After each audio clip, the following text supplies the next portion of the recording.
ये मेल है, ये फीमेल है। 46 ही होते हैं हर एक सेल में, कहीं पे भी ढूंढ लो एक्सेप्ट स्पर्म एंड ओवम, या तो 23 पेयर्स या तो 46 क्रोमोसोम। उसमें से 44 प्लस XY, 44 को मैं ऑटोसोम बोलूंगा। ऑटोसोम जो दोनों में मतलब मेल में और फीमेल में सेम होते हैं। 44 प्लस XX, तो ये इसको मैं ऑटोसोम बोलूंगा, और ये जो है उसको मैं सेक्स क्रोमोसोम बोलता हूं। ये है सेक्स क्रोमोसोम, राइट। तो आपको पता है 46 क्रोमोसोम्स हैं, तो जब मियोसिस होगा तो 23 इसमें आएगा, 23 इसमें आएगा, तो इसमें से 22 आएगा प्लस X आएगा, और दूसरा क्या आएगा, मियोसिस की बात कर रहे हैं हम लोग, गैमेट फॉर्मेशन, यहां पे भी 22 प्लस Y आएगा। देखो ये स्पर्म है, स्पर्म विथ 22, क्योंकि आपको पता है हाफ नंबर ऑफ क्रोमोसोम हो जाएंगे, तो 23 पेयर से एक पेयर इसमें आएगी, एक पेयर इसमें आएगी, तो इसमें से 44 में से 22 इसमें आएगा, 22 इसमें जाएगा, एक X इसमें आएगा, Y इसमें आएगा, तो सेक्स क्रोमोसोम में चेंज हो जाएगा, ठीक है।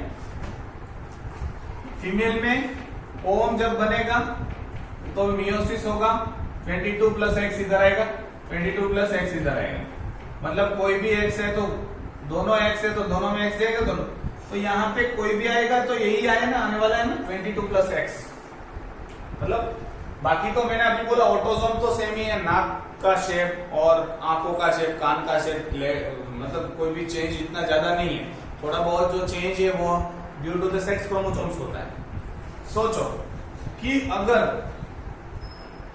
इस दोनों का मतलब ये स्पर्म और इस ओवम का फर्टिलाइजेशन हो जाता है, तो आपको 22 प्लस 22 44, X प्लस X क्या हो जाएगा, XX, ठीक है।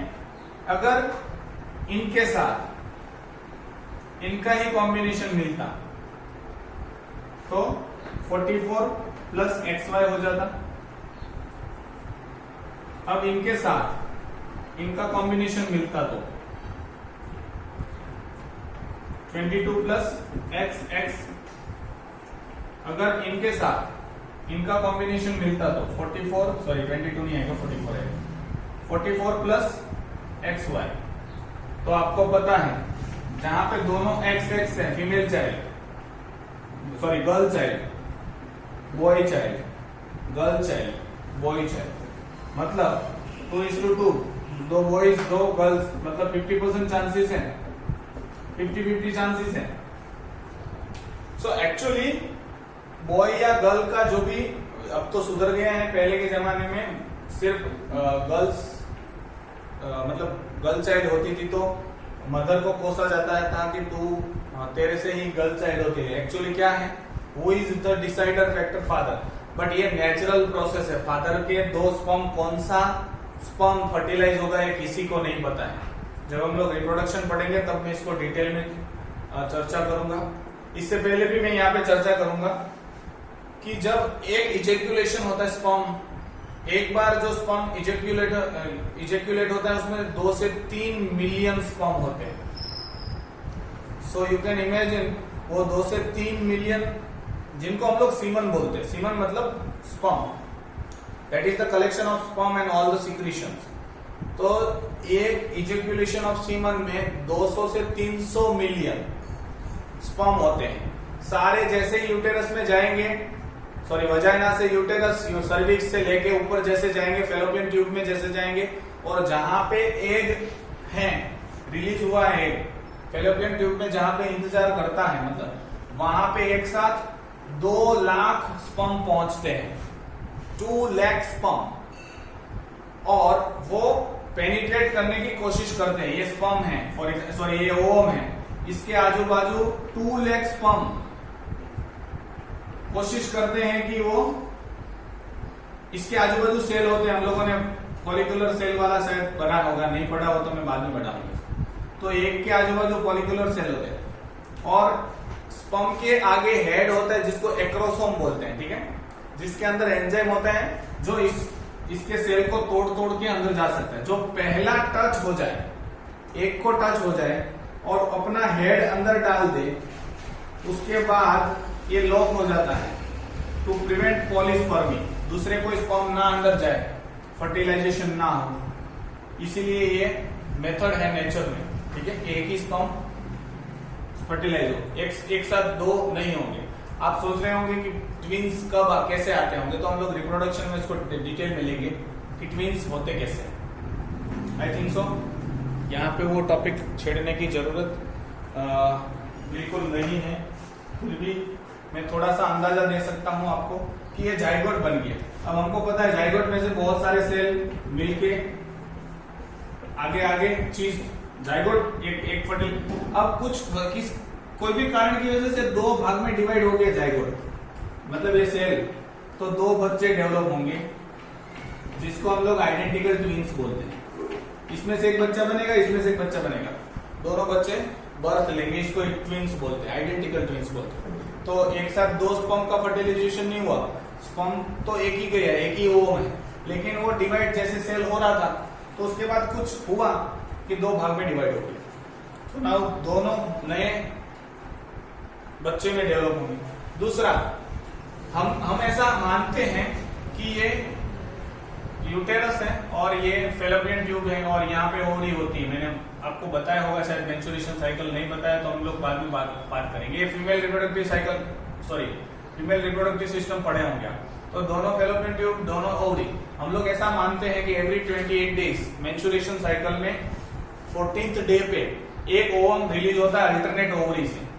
एक महीने इस ओवरी से आएगा, दूसरे महीने इस ओवरी से आएगा, ऐसा हम लोग मानते हैं। लेकिन कभी कभार क्या होता है, दोनों ओवरी से एक एक एग रिलीज हुआ, अब वजाइना से स्पर्म गए और कुछ स्पर्म ऐसे गए, कुछ स्पर्म ऐसे गए। यहाँ पे कुछ एक स्पर्म ने फर्टिलाइज कर दिए, एक स्पर्म ने यहाँ पे फर्टिलाइज कर दिए, मतलब एक साथ दो जाइगोट, दोनों जाइगोट यूटेरस में एम्बेडेड हो जाएंगे और वहां पे बच्चा, दो बच्चे डिफरेंट एग्स से बने हुए वहां पे डेवलप होंगे। ये नॉन आइडेंटिकल है क्योंकि ये बॉय हो सकता है, ये गर्ल हो सकती है, मतलब हो सकता है दोनों बॉय भी हो सकते हैं क्योंकि दोनों एक वाई क्रोमोसोम ने अगर फर्टिलाइज किया तो दोनों बॉयज हो सकते हैं, दोनों एक्स ने किया तो दोनों गर्ल्स हो सकती हैं, एक ने एक्स ने किया एक ने वाई ने किया तो बॉय गर्ल बॉय हो सकता है। लेकिन आइडेंटिकल ट्विंस में जो स्पर्म ने यहाँ पे फर्टिलाइज किया, अगर गर्ल मतलब एक्स वाले स्पर्म ने फर्टिलाइज किया तो गर्ल्स ही होगी, दोनों गर्ल्स होगी, और अगर वाई वाले स्पर्म ने फर्टिलाइज किया है इसे, उसके बाद ये स्प्लिट होगा तो ये बॉय होगा। मतलब यहाँ पे दोनों सेम ही होंगे, बॉय तो बॉय, गर्ल तो गर्ल। यहाँ पे चांसेस 4 है, बॉय बॉय भी हो सकते हैं, गर्ल गर्ल भी हो सकता है, बॉय गर्ल गर्ल बॉय, ठीक है, डिपेंड्स। तो मैंने वो यहाँ पे जिक्र नहीं करना चाहिए था, लेकिन थोड़ा समझा दिया, चलो अच्छी बात है। So human beings 46 chromosome, 23 pairs of chromosome. Out of these 22 pairs of chromosomes are identical each other. इसको हम लोग ऑटोसोम्स बोलते हैं। 23rd पेयर है वो अलग होती है, जिसको हम लोग सेक्स क्रोमोसोम बोलते हैं। They are designed as X and Y. XX pair is found in female, XY pair is found in male. ये सब आप जानते हो। Female gamete contain only X chromosome, कोई भी हो, दोनों गैमेट एक्स ही रखते हैं, लेकिन मेल गैमेट में स्पर्म या तो एक्स रख सकता है या तो वाई रख सकता है, राइट। वाई क्रोमोसोम डिफरेंट होता है साइज में, वाई क्रोमोसोम जे शेप का होता है, स्मॉलर होता है एक्स क्रोमोसोम से। यहाँ पे आपको पिक्चर दिया है, बहुत अच्छा, ठीक है, ये वाई क्रोमोसोम है, एक एक्स क्रोमोसोम है। Now Y chromosome determine the male gender, तो यहाँ पे वाई का प्रेजेंस ही किसी भी इंडिविजुअल में वाई का प्रेजेंस, दैट इज बॉय, दोनों एक्स हैं तो गर्ल्स।